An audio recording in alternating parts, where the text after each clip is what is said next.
J'étais au service à la clientèle, puis un collègue m'a téléphoné pour me dire qu'il y avait quelqu'un qui était tombé par terre.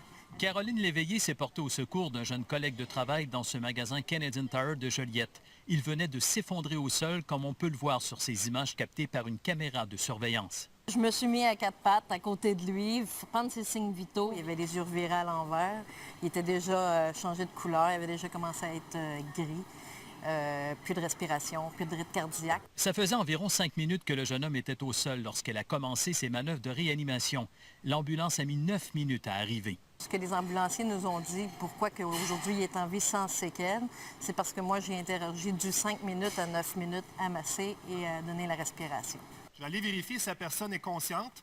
Elle venait 2 jours plus tôt de terminer un nouveau cours de réanimation cardio-respiratoire d'une durée de 16 heures donné par des ambulanciers. Ces paramédics qui l'ont formée, le père et le fils, sont fiers d'elle. Sans secouriste, cette personne-là ne serait pas avec nous autres aujourd'hui.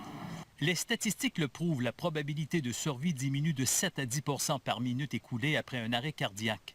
La CSST a supervisé la formation d'un nombre record de 100 000 secouristes en milieu de travail l'an dernier. On veut aller plus loin parce que plus il y aura de secourisme en milieu de travail, plus les risques vont diminuer, plus il y aura de prévention. À la suite de ce qui s'est passé, le propriétaire du Canadian Tire a acheté un défibrillateur, même si cela n'est pas obligatoire. L'investissement de 2 000 pour une entreprise comme nous autres ou des semblables, c'est très, très peu pour ce que ça peut représenter comme sécurité pour les gens qui viennent ici. Celui qu'elle a sauvé préfère rester dans l'anonymat. Ils l'ont mis dans un semi-coma à l'hôpital, puis il est revenu à lui normalement sans séquelles 2 jours plus tard. On se donne un petit clin d'œil à chaque fois qu'on se voit, moi et le jeune homme.